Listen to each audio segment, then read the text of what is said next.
Subscribe to our channel, hit the bell icon, like, share, and comment on the video.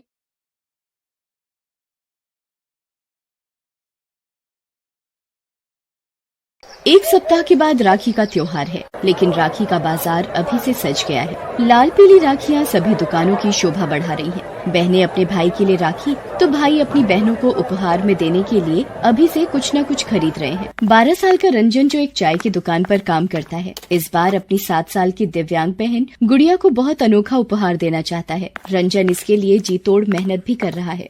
अरे भाई, और कितनी देर लगेगी चाय में? अरे जल्दी लाओ यार। रंजन अपने हाथों में चाय की प्याली लिए उन ग्राहकों के पास आता है।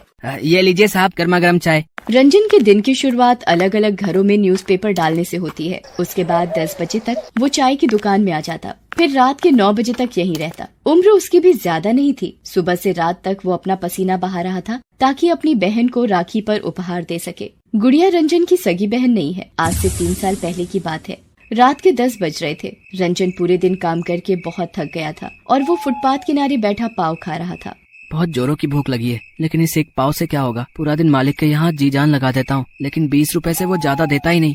रंजन का कोई घर तो था नहीं, इसलिए वो काम खत्म करके और कुछ खाकर चाय की दुकान के सामने वाले फुटपाथ पर सो जाता था। आज भी वो सोने की तैयारी कर रहा था, तभी उसकी आंखों के आगे एक बहुत बड़ा एक्सीडेंट हो गया। एक ट्रक ने एक ऑटो रिक्शे वाले को जोरदार टक्कर मार दी। उस रिक्शे में एक पति पत्नी और एक 4 साल की बच्ची थी। टक्कर इतनी जोरदार थी कि मौके पर ही सभी की मौत हो गई। रंजन महीने में कम से कम ऐसे 2 एक्सीडेंट तो देखता ही था। आज भी उसने वो एक्सीडेंट देखा। एक्सीडेंट के बाद लगने वाली भीड़ को भी देखा। वो भी वहाँ भाग कर गया।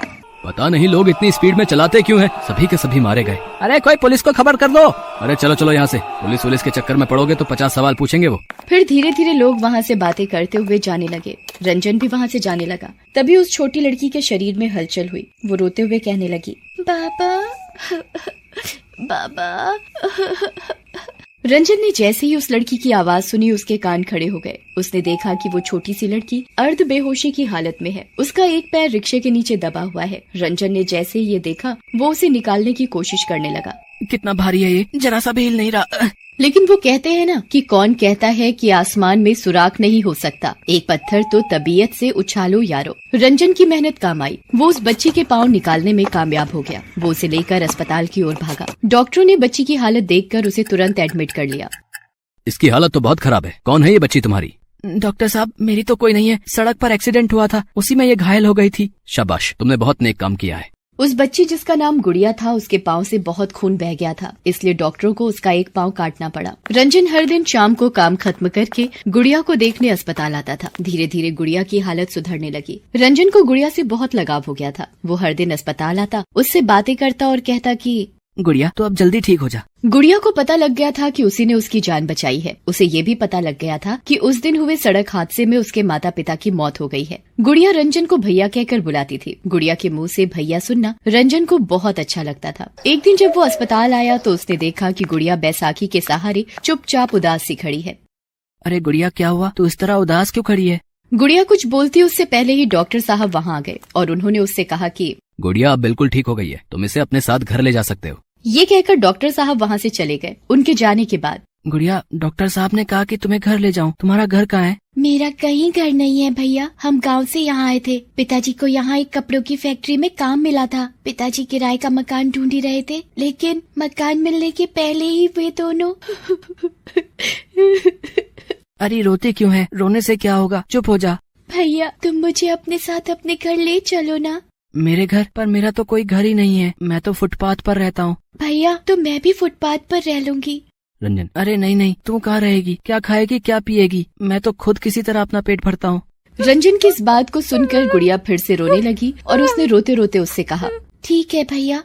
रंजन गुड़िया को छोड़कर जाना तो नहीं चाहता था, लेकिन वो क्या करता? वो उसे कहाँ ले जाता, क्या खिलाता, क्या पिलाता, कैसे उसकी देखभाल करता? वो वहाँ से चला गया। उस रात बहुत बारिश हो रही थी। रंजन फुटपाथ के पास ही एक पेड़ के नीचे खड़ा था, लेकिन उसका ध्यान गुड़िया पर लगा हुआ था।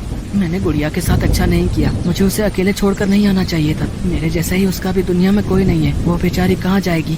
रंजन बारिश में भागता हुआ अस्पताल की तरफ जाने लगा, लेकिन अस्पताल पहुंचने के कुछ दूर पहले ही उसे गुड़िया दिख गई। वो बेचारी भी सड़क के किनारे एक पेड़ के नीचे बारिश से छिपने के लिए खड़ी थी। वो भागकर उसके पास गया तेरा भैया बिल्कुल भी अच्छा नहीं है, तुझे इस तरह छोड़कर चला गया। नहीं भैया, आप बहुत ही अच्छे हो।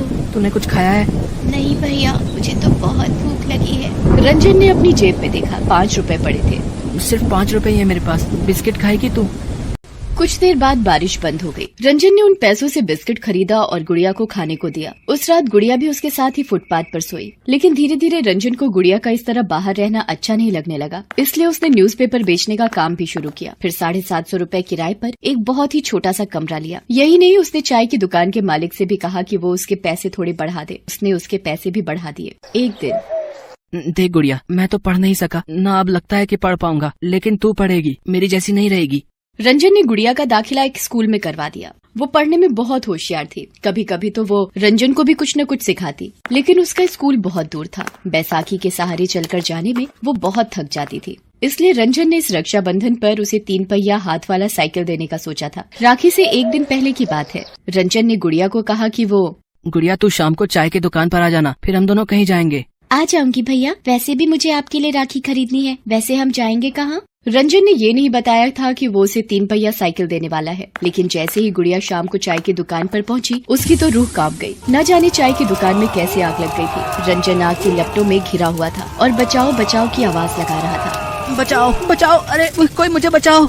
लोगों ने भीड़ तो बहुत लगा रखी थी, लेकिन कोई उसकी मदद को नहीं आ रहा था। आवाज लगाता लगाता वो बेहोश हो गया। गुड़िया ने जैसे ही ये सब देखा, वो आग की परवाह किए बिना दुकान में चली गई और अपने भाई को बाहर ले आई। हालांकि उसे बचाने में गुड़िया थोड़ा जल भी गई थी। रंजन भी जल गया था। फिर गुड़िया उसे लेकर अस्पताल पहुंची। रंजन की हालत को देखकर तुरंत ही उसका इलाज शुरू हुआ। 24 घंटे बाद उसे होश आ गया। होश में आने के बाद उसे पता लगा कि किस तरह उसकी छोटी बहन ने उसकी जान बचाई है। गुड़िया, राखी पर तो भाई अपनी बहनों की रक्षा का वचन देते हैं। तूने तो अपने भाई की ही जान बचा ली। देखना, मेरी ऐसी हालत हो गई है कि तेरा भाई तुझे कुछ दे भी नहीं पाया। वो ये कह ही रहा था कि गुड़िया ने अपने कपड़े का एक छोटा सा टुकड़ा फाड़ा और उसकी कलाई पर बांधते हुए कहा कि मुझे कुछ नहीं चाहिए भैया, बस आप ठीक रहे, मेरे लिए यही सबसे बड़ा राखी का उपहार है। रंजन ने अपनी कलाई पर बंधी उस अनोखी राखी को देखा और उसे कहा कि तू दुनिया की सबसे अच्छी बहन है। और गुड़िया ने कहा कि आप सबसे अच्छे भाई। दोस्तों, आप सभी को भाई बहन के इस पवित्र त्योहार रक्षाबंधन की दिल से शुभकामनाएं।